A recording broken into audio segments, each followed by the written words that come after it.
And my brother is standing outside the camper with a shovel. And I'm like, what are you doing? And he's like, I don't know. Mom said we were going to bury a body. I'm like, oh, we're not burying any bodies. Like, I almost died at our last retreat. I don't even. Oh my gosh, Shannon. I was like, it was like the first day. And I'm like, where the heck did Shannon go?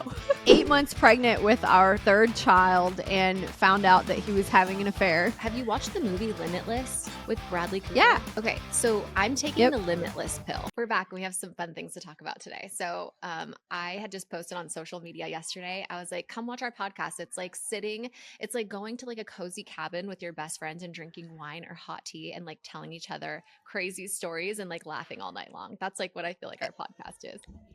Exactly. And we're giggling like we've drank too much wine and no one's actually drank anything.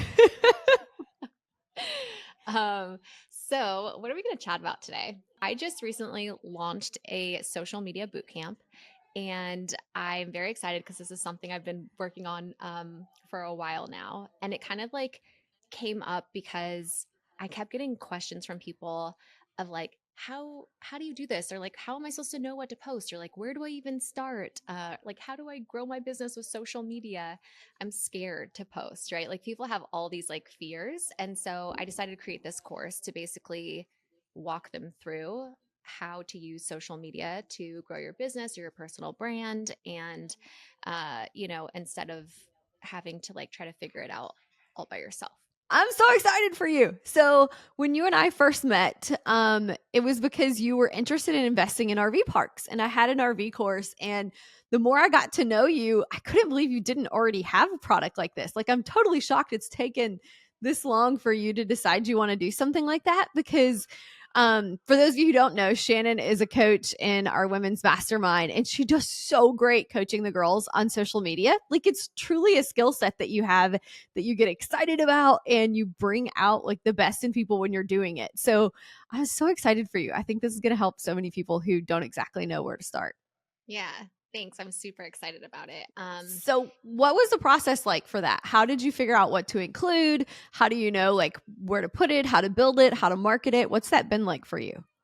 So I just kind of started with, if I had to do things all over again and start from the very beginning, like what would I do and how would I do it? Knowing everything that I know now after 10 years of being on social media, growing over 1 million followers and being able to have this like my full-time job and be pretty successful at it.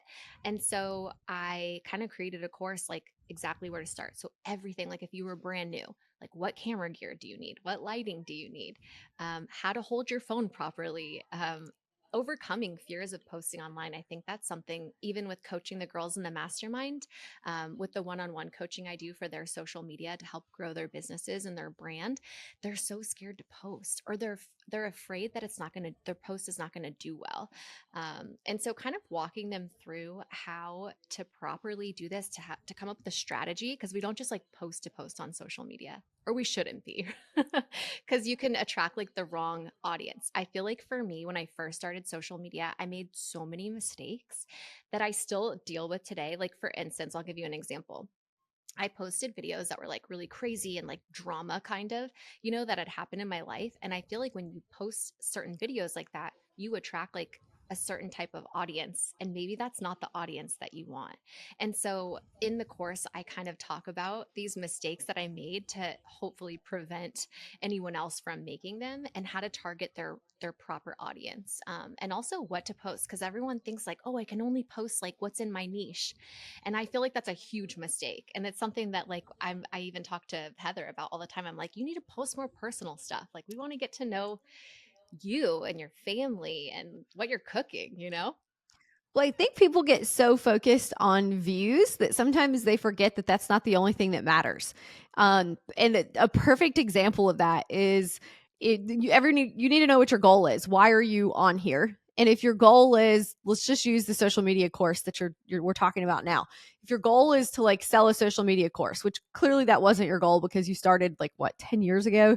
But let's say someone was starting out, and social media is probably not a good one because you need to have already started before that. But I don't know, how to real estate invest 101. That's your goal. And if you start posting like pictures of yourself in a bathing suit at the beach, you're probably going to get a lot of views and a lot of likes, but they aren't necessarily people who are going to buy a real estate 101 course. So you don't have the audience that meets the goal that you have. My goal with social media is to teach women to be financially free. And sometimes that message gets a little skewed because people think of it as like, I don't need no man, or like, I don't think people should be married. And that's totally not it. Because um, I love being married. I love the idea of marriage and all of those things. But I want women to be able to be financially secure and not make their marriage decision based off money. Like even Disney movies teach our daughters nowadays, um, like that their whole life is about finding this prince. And I want them to have more to that. I want them to be able to stay in the marriage or leave the marriage or whatever it is that they want to do. And that not be based on income. So I have 60% male followers and 40% female followers. So I have to continue to think through my content to be more of things that will attract the type of women that I'm trying to help. Yeah. And I think that that's so smart and really like, especially if you're starting new, it's so key and powerful to have a good strategy and plan and know how to properly post on social media, know how to use social media to your advantage instead of going online and thinking like, oh, I hate social media or it's so much work. Like we teach them how to automate everything. So that if they have a business, they're like, I don't have time for this. Yes, you do. You just have to know how to do it the right way. And you need to have the proper tools in place and softwares that you're using to really be successful. So that's kind of the boot camp. And if you need help, definitely check it out. And also for all the mastermind girls, they get it. Yeah, yeah, it's going to be Inside Circle available to them. Thank you for Yeah. doing that. I'm sure that will benefit so many of them. And you can stop starting at like point one with your coaching students. You can reference that back and forth, so it'll help. Yeah. Yeah. I'm excited about that. So what's going on with you? So it's interesting you're talking about some of the business stuff. I've been reading this book called Learn to Live. It's actually really good. Each year at kind of the end of the year, I usually do it between Christmas and New Year's. I go over my vivid vision that I've written out, meaning like what I'm planning for the next 3 years and what I envision for my life, because it helps me set the goals for the next year and exactly like measure where I'm at from the previous year. And it usually changes a little. I'm usually adding some things in, taking some things out, things we tried that didn't work. And this year I've been thinking a lot about being a private money lender. I don't think I'm quite there yet. I'm not ready to be a private money lender today, but I didn't know hardly anything about it at all. And so I've been reading the book about the documents you need, how you evaluate whether or not it's the type of deal you want to invest in, like realistic expectations. And it's a super good book. So when I'm writing out my vision this year, I'm going to include becoming a private money lender at some point. And some people lend like $10,000 and some people lend like $10 million. I think I'm going to start with like $50,000 and kind of play with it and learn a little more, because honestly we read all these books and you try and implement these strategies and you learn so much more when you're actually doing it. So I think I'm going to take $50,000, invest in a deal this year, and kind of see how it goes to figure out how I want to do that in the future. And for your vivid vision, are you writing out the specific deal that you want to invest in or like asset class or like how specific are you being? I don't know yet. That's I'm not sure yet because it's so different for each asset class. That's why I think I'm going to play with it with a $50,000 investment. And because you learn so much when you're doing these deals. And I don't know. I think I want to be a short term lender with that, but I may play with it a little bit and decide that I want to be a little bit more long term lender.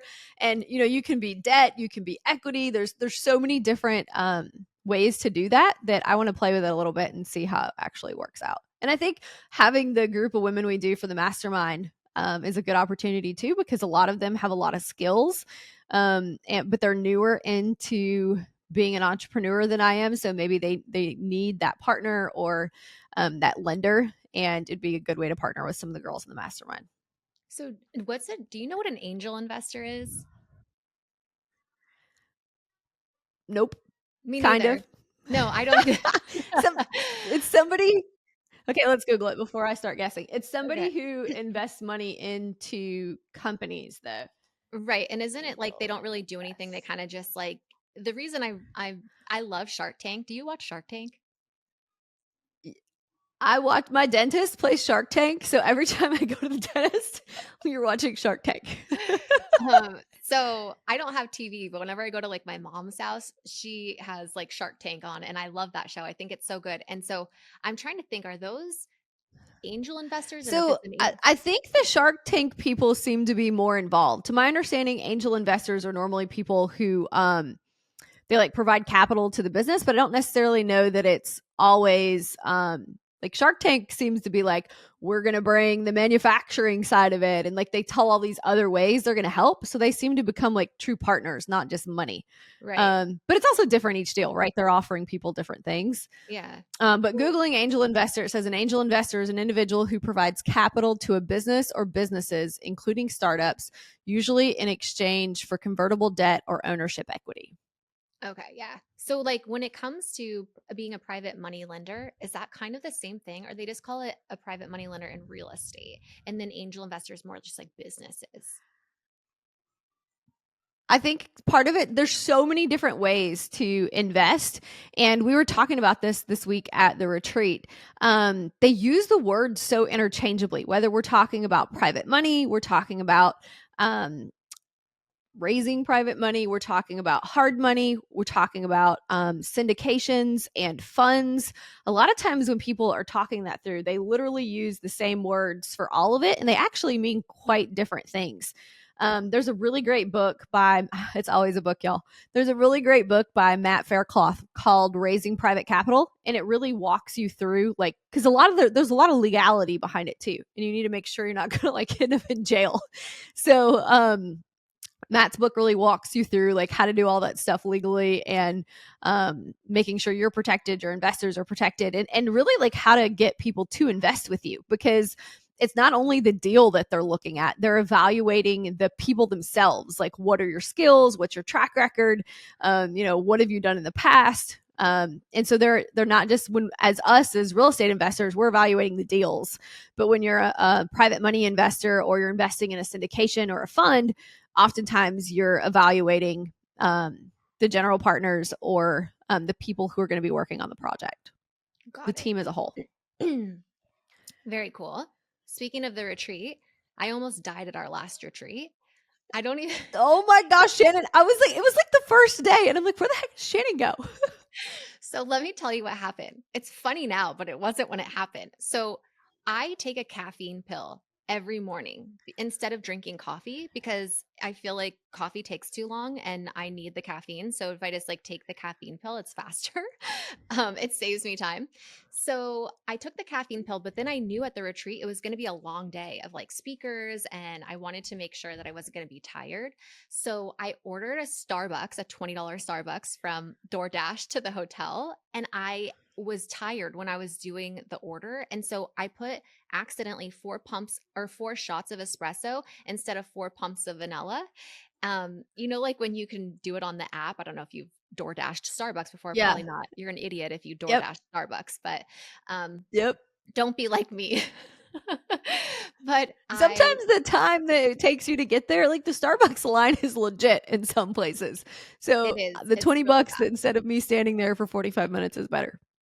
Yeah. So I door dashed it and I'm like drinking it, like trying to drink fast and do my hair and makeup because this was the day that I had to get on stage and talk just like short period of time about like some of our stuff that we had going on at the retreat. So as I'm walking up, I'm like, God, I really don't feel well. So I'm walking into the room that we do like all of our presentations and all that stuff. And I'm like starting to feel kind of dizzy and shaky. And I'm like, whoa, I don't feel good. And I hadn't eaten anything. So I'm like, I know that it's not something I ate. This is, I don't know, I'm feeling weird. And I had spoken on stage before, so I didn't think it was like anxiety from that. So I'm sitting there and I'm like, wow, I feel like I'm gonna puke and diarrhea at the same time. Like it was starting to feel like really, really bad. And I'm also getting ready to like go on stage because you were finishing speaking. And then I knew like my cue to come up was like when you said something, and I was like, oh no, like please don't puke and poop at the same time because I think I was wearing a dress. So I'm like, and also like when you go up on stage, your heart beats a little bit faster. And my heart was already racing from this caffeine. And then I had looked at my cup and I realized that I had accidentally put 4 shots of espresso and I took that caffeine pill. And I was like, oh my God, I'm overdosing on caffeine. I'm going to die at this retreat. So I get up on, so you had to tell me, like, Shannon, come up, because I was like, I think Yeah, I might normally pass you out. like you're good at your cues and I'm looking at you and I'm like, "Hello, Yeah, you're come like, on "Hello, stage." come up," and I'm like, "Oh my god, I'm gonna die. I'm gonna die as I walk up and everyone's gonna see me, like, pass out. This is gonna be so embarrassing." So I go up there, I totally black out and don't remember what I'm supposed to say. I don't even know, like, what I said, to be honest. I was trying to be so quick because I literally thought, like, diarrhea was gonna be running down my legs and puking at the same time. So, like, Sandy, so as I'm, like, done, I walk out and I get all my stuff, and Sandy is looking at me as I'm leaving and she's like, "Where in the world are you going? Like, why are you leaving?" And I was like, "I think I took too much caffeine. I'm going to have to go lay down in my room." So I go back to my room, I open the door, I barely make it. I I open the toilet lid and I just start puking like my brains out, and I hadn't eaten anything. So it was just this overdose of caffeine, and it literally ruined my whole day. I literally had to lay in bed, like, because I felt so sick and I was so pissed I missed arts and crafts. I was so looking forward to that. You missed the painting. So, you normally take a caffeine pill. Do you drink coffee with that regularly? I usually do, but I don't have 4 shots of espresso. So I just overdosed myself on caffeine accidentally. That's crazy. I can't imagine how you felt. Like, that sucks. Yeah, it was a horrible feeling. Just don't make the same mistakes that I do. Make sure you're not And at these retreats, overdosing. we have roommates. So, did Carolina know you were sick? Yeah, I told Carolina was so sweet. So my roommate, I was so glad that, like, she wasn't in the room when that happened, because it was not a pretty look. But she was so sweet. I was like, I need to eat something to try to feel better, but I could not get out of my bed because I felt like I was dying. So I was like, Carolina, can you please bring me food? And she, like, brought in a plate of food. She was so sweet. I love all of our, like, I Oh, know our little our little mastermind. It's not little. Our mastermind, like, girls are so amazing, and everybody's so sweet and supportive. So yeah, she was really sweet and helped me. I agree. It's super unique to have that many successful women who are so humble and giving all in one place. Yeah, we were talking about what a good job that you did, like, being able to get all these girls together and, like, find and create this space. Like, how did you do that? I think you attract kind of what you are and the behavior that you have, which is the whole point of the name of our podcast, right? Being unapologetically ourselves. And it's just the type of women that I attract is with because 90% of the women have come to us through social media. And so, and what's shocking is a lot of them will tell us, like, oh, my husband found you and he told me I needed to listen to you. And so it's what we're attracting with what we're talking about. And even more to your point earlier of being really conscious of the type of content you put out and who it attracts. We're not in a bathing suit remodeling the house. So, like, that's not who we're attracting. Not that you can't be in your bathing suit remodeling the house, but like the people you're going to attract on Instagram, if that's the videos you're posting, are going to be looking for something different than what we're looking for. Yeah, wow, the power of social media is just insane. So, getting super sick at the retreat, from that, what are you doing to make sure that you don't do that again? I started a new medication and it is, like, really messing with my brain when I don't take it. So have you watched the movie Limitless with Bradley Yeah. Cooper? Okay, so I'm taking Yep. the Limitless pill. What?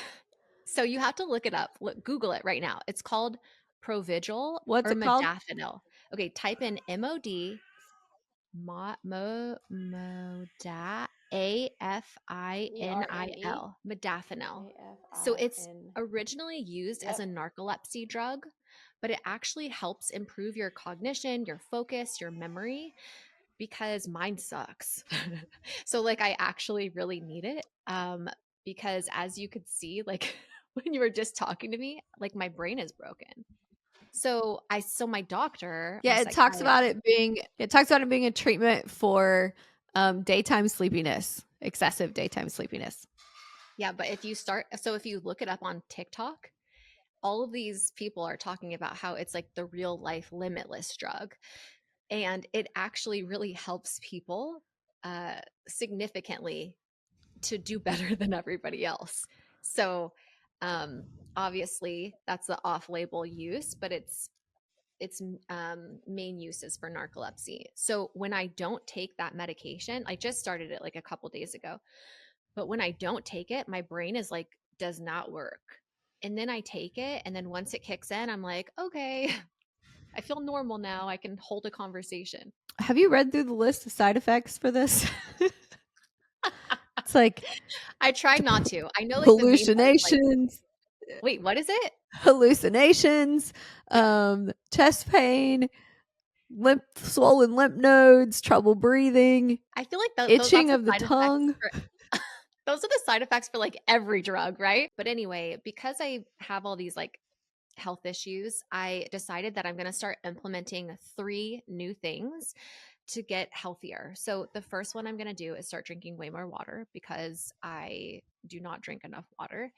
And the second one is go for walks because I feel like I always hear you talking about like you go for these walks to the beach and they like really help you clear your mind and like they're just so beneficial for you. So I just want to copy you because clearly you've got your shit together.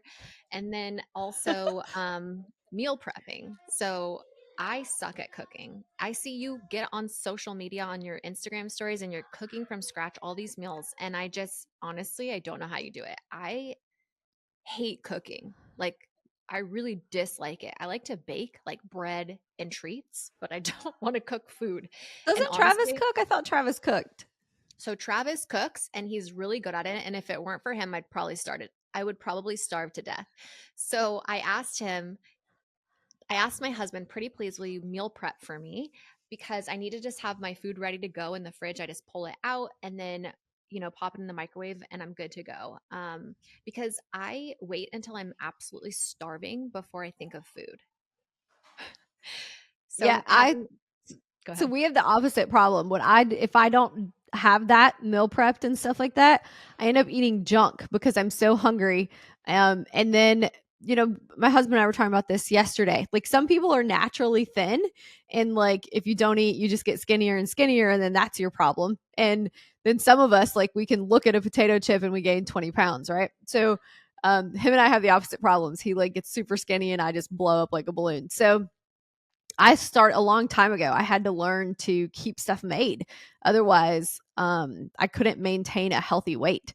And I didn't live in an area that had all of the meal prep options like I do now. So it just became a habit that I would make sure, like, I made chili, was that day before yesterday, so that we've all got that for lunch. I'm pretty good about making dinners just because I genuinely enjoy cooking. But the lunchtime and breakfast where I'm working and the kids are doing their homeschooling, if something isn't prepped, we're pretty much not doing it. We're ordering pizza. Yeah, I'm the same way. I'll eat like a candy bar for lunch because it's made and it's packaged and ready to go. So my husband just started meal prepping for me. So now I'm implementing those three things. So meal prepping, water, and walks. And I'm thinking that that's going to kind of jumpstart me and my healthier version of me. So for your meal prepping, are y'all like making a menu? Are you going like how are you choosing what you're cooking? So what I did was I went to the grocery store with him. This is another thing. I hate going to the grocery store. It's such a waste of time. Are you kidding me? Like, do you enjoy the grocery store? Sometimes I like going to Whole Foods and looking at all the different stuff they have, but others I don't have time and I just do Instacart. Yeah. So, like, my mom, for instance, she'll go to the grocery store every day. And I'm like, what are you doing, woman? Like, you're crazy. I just hate the grocery store. I hate cooking food. I feel like it's such a waste of time. So, I just went to the grocery store. Like, I really did not want to go, but I went to the grocery store and I'm like, can you just get the chicken and like some vegetables and just like make it taste good and then put it in a thing for me so that I can just microwave it? So, when it comes to like a meal plan, no, I just said, I don't know, just make me some healthy stuff and put it together for me so that it's ready. That was my meal So plan. so we don't even use the microwave. So probably I don't know 13, 14 years ago before I had my first child, I actually studied alternative medicine and Wait, I what? got yes, I know. I feel like I've had so many lives that we don't talk about all of it. But I studied alternative medicine. And so I got crazy into stuff being, whether it's the food that we're eating or like we don't really take medications. Even the last baby that I had, there was no medicine at all for birthing the baby. I don't take birth control. Like I don't take any medicine. The only time I ever take medicine is I get psychotically motion sick. So I have to have medicine to get on an airplane. Otherwise, I'll just puke the whole time. And same with the kids. We have natural options for all this stuff. And so I started learning a ton about like healthy cooking and substitutes for things. And that's really tough to accomplish if you don't like make everything at home, especially if you don't live in a giant city. Sometimes in big cities you can find some stuff, but I think a mix between genuinely enjoy cooking in the phase of my life where I studied alternative medicine. Um, I like being able to make those things that I feel like are healthy for my family. So we don't. The only thing we use the microwave for is the kids, so that they can have a little bit of independence with eating. They can make this organic microwave popcorn that we have, and for all y'all who want to tell me how unhealthy that is, I'm okay with it. It's the one thing that we use the microwave for. That's so funny. So you're very much like my husband. He will not use a microwave. He will only like even to heat up things like leftovers, he'll cook it on the stove. I'm like, are you kidding? That takes so Same. long. So yeah, so Yep. you guys are very much my husband, like we joke that he's gonna be like he's like the guy with the tinfoil hat, like and he but when Poor he's rubbing Travis. I know. But you know what's so funny is that like he'll say crazy thing. We're like, he's so crazy. Because my parents and like my mom, they're very much like Western medicine. And so when my daughter had like a fever, he was like, no, that's good. Like just let her body fight the infection and kill it out. And my mom was like, no, you got to give her Tylenol. Like, you got to give her Tylenol. She thinks we're like, killing our kids by letting them have a fever, which is naturally the progression of, your body taking care of itself to fight the infection. Um, but Exactly. yes, the microwave thing. So he's rubbing off on my little sister because she doesn't even have a microwave in her house now. Because if you actually research it and look into it, microwaves are horrible. Like they're really bad and scary. And I just try to block it out and pretend like it's not. And I still make my food because otherwise I'd starve. You need a toaster oven because the toaster oven's like maybe it takes double the time as the microwave, but the food tastes so much better. And it's not like it takes as much time as heating it up on the stove or the oven, and you just stick it in there the same as you do. You need a toaster oven. I found my I'm who. writing it down. His name is Travis, and he is cooking my meals for me. I love that. So it's interesting the way you always talk about, you're like, Heather, I don't know how you do all these things from running the business to homeschooling the kids.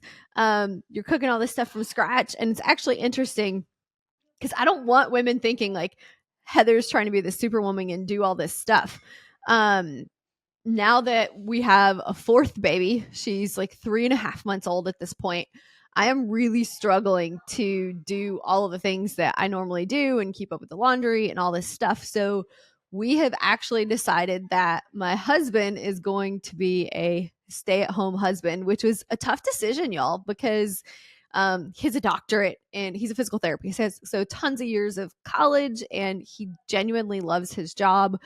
Um, but he did a 21-day fast and talked to Wait, God about what he what? thought he should be doing. And yeah, so we've decided that very soon he is going to leave his job and do some of those kind of house husband responsibilities and help more with the kids' homeschooling and be with the baby during the day. And it's kind of a reverse role of what we're used to.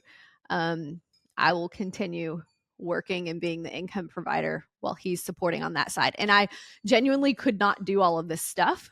I was a single mom doing all this for 6 years, but now with the fourth baby, um, I, I'm past my limit. Yeah, no, it totally makes sense. So okay, so you know how they're like a stay-at-home mom? Are we calling them stay-at-home dads? Because, I have one. Like they're stay-at-home dads because Travis is a stay-at-home dad, like he helps with the kids all the time while I'm working. So I'm kind of in the same situation.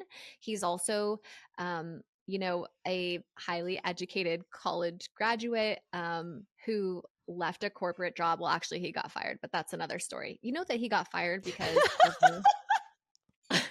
That's so terrible. I know. But anyway, And yeah, I didn't even graduate college. And I think it's so crazy because he graduated college for business school. And now I'm the one that's working full time and providing for our family while he stays home and, helps with the kids and, you know, taxes and all the stuff that I don't like to do. But it's so interesting that like back in the 50s, this was not a thing. Well, and I think culturally it's starting to become more acceptable that like those roles can be reversed sometimes. Um, but we had a life and relationship therapist for the women's mastermind, and she always talked about this like masculine versus feminine energy. And some of her suggestions were more that like I needed more feminine energy. And after a few conversations with her, I actually decided I'm really proud of my masculine energy and prefer to stay this way. I just have a husband whose feminine energy balances out mine. And he comes from that healthcare background. He's so much more like compassionate and patient, and like he is better at that role than I am. And there's nothing wrong with that. I'm sure we'll get some hateful comments from some of our audience about that, but I think figuring out what works best for you and your family and trying to turn out those noises of what maybe your family says or what, your friends or what's traditionally normal, you will be a lot happier if you can like erase those types of thoughts and figure out between you and your family what works best for you. Yeah. And I think that's like one of the things I love is like you being so unapologetically yourself about who you are. And, we kind of go outside of the societal norms and it's okay. Like you have permission to do that.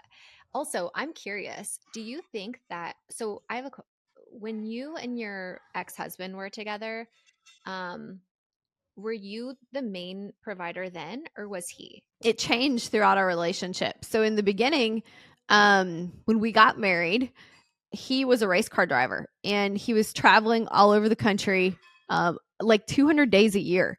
And so I was a finance manager with Enterprise and worked in an office. And so we decided when we got married that I would stop working and travel with him because we'd have never seen each other. And I was so freaking bored, y'all. I tried sewing, I tried knitting, I ran marathons. Like being a stay-at-home wife, like just wasn't for me. I literally like embroidered a whole bunch of clothes and made homemade jam. Like it just I was totally like insane with all that stuff. That's when I studied the alternative medicine because I was so bored. I was looking for something to like keep my mind engaged. And later on in our marriage, because I was so bored, I bought the RV park. And his job situation and relationship with his family changed, and I became the income provider. And he started working with me at the RV park. So it kind of shifted throughout our marriage. So the reason that I'm asking is because I know there was some infidelity in your marriage, and you've talked about this before. And so I almost wonder if you think that the reason that you are so successful and have that masculine energy and want to make sure that you're able to provide for yourself is maybe because of some like horrible thing that happened to you in your marriage in the past. Do you think? I actually think it's the opposite of that. I think that marriage, and this sounds terrible, but I don't know how else to word it, but that marriage like delayed who I was meant to be. Because Mhm. before I got married, I was like this super aggressive businesswoman. And like climbing the corporate ladder and thoroughly enjoyed it and was having a really good time. But because I'm from the South and everyone gets married young and like the gender roles in the household are pretty set and people's expectations are that way. And so I was 24, and I think what I thought I needed to become to be a good wife is what those people were telling me in that outside voices of this is what a wife is supposed to be. And I spent those like 9.5 years becoming what a really great wife in my mind and mother looks like. And while those were the things that like traditionally happen in a marriage, they weren't like me being unapologetically myself. It was me becoming someone I wasn't. And so the crazy part is like the day I got divorced, I was back full force ahead, building my empire and becoming what I became today. So like that unapologetically yourself is like ingrained in how I really feel about the way people are supposed to be to truly be happy. I love that story. That's so inspiring. And so even going on dates when I was dating, some men would be like, "Do you think you're always going to be this way?" And I'm like, "Yes, I am." And that shows me that we are not for each other. We are not a good match, because that's not going to be me. Isn't it wild how like things happen in our life? When that was happening to you, you probably thought like, God, why would you do this to me? Are you able to share kind of like what happened? Because you've already shared it before, but I just don't want to tell Yeah. your So I story. was Yeah. 8 months pregnant with our third child and found out that he was having an affair. And, some people, they stay in marriages when stuff like that's happening. And he wasn't just having an affair, he was already totally in love with the woman. And um, the way our business worked, that first RV park y'all heard me talk about buying, our campers stayed out there. And so when we would have long weekends, meaning like peak season is October for out there, and you're working like 12, 14 hours a day, and our house was an hour away. So those long weekends, we wouldn't come home. We would stay out there in the camper. And we did all of that together, except for when I would end up like almost ready to go into labor, I stayed at the house waiting to go to the hospital, right? And plus, I've got the other two little kids. And so he actually had her living in the camper with him at that point, which I didn't even know yet. Crazy story about that. Well, this is like squirrel attention problems, but I can remember when I found out and I knew she was staying over there. And I went over there to be like, "You can't be here." And so I go inside the camper and she's like naked laying in the floor. I have no it's like wintertime. I have no idea why this woman has no clothes on. I'm like, "You've got to be free." He's not like he was there. He was working. I'm like, "I don't know." And she's like, "You can't be here." And I'm like, "I have no idea what you do and don't know, but I own all of this. You have about 10 minutes to leave and the police are coming." And so I go outside the camper, and my brother works for me also. And my brother is standing outside the camper with a shovel. And I'm like, "What are you doing?" And he's like, "I don't know. Mom said we were going to bury a body." I'm like, "Well, we're not burying any bodies." Like, "We're not burying any bodies." So clearly that was the state at which my family thought I was in, that my mom knew I was going to confront the woman. So she calls my brother. He brings the shovel, and like this just like defines my whole family relationship all in one story. But chances like I thought we were gonna bury a body. Like just like it was like a normal thing that we were gonna do. That is freaking hilarious. For one, I love your family. Like, can you please clone your mom and your brother? I didn't even know you had a brother. Do you have any other siblings? Yeah, I have a brother who's 2 years younger than me. He lives in Mississippi now, like in the woods with some chickens in his garden, and he's like as happy as can be. Um, So I don't even know how we got sidetracked in that story, but I've been divorced for like 7 years now. So that was a long time ago. Him and I get along great.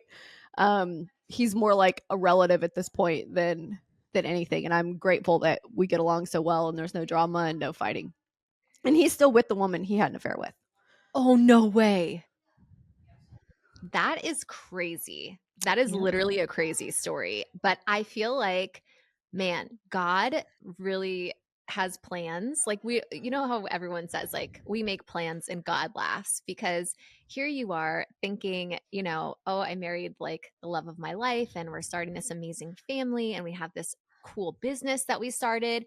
And all of it just starts to crumble in front of your eyes, and you probably thought like, oh my god, what am I going to do, like that my whole life, and then look at you now, right? Like Yeah, everything. you're kind of getting us, yeah, you're getting us back on track. That's what you were asking me.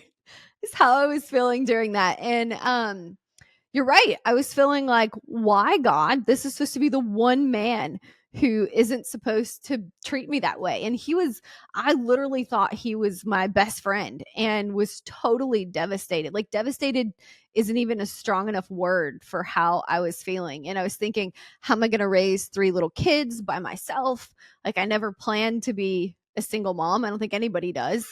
And I'm great, like, looking back on that 7 years later, I'm super grateful. I'm not living a life that I'm pretending to live anymore, and I'm happy where I'm at. And it took all of that to get you to where you are today. So wild. Do you thank that woman now? You're Mhm. like, "Thank you for." Yes, 100%. Totally on my prayer So list. wild. Ugh. Shannon, I feel like we have talked about every topic imaginable on this episode. And next episode, we will be back with a special guest. If y'all haven't noticed, we're doing every other episode. One episode will be with Shannon and I, and the next one we have a guest that is a female entrepreneur of some point who a female entrepreneur of some sort who is killing it in her space. And we are loving sharing these stories with y'all. So make sure you like and subscribe so you do not miss our next episode. And remember, authenticity is your superpower. Stay unapologetically yourself, and let's continue embracing our uniqueness together.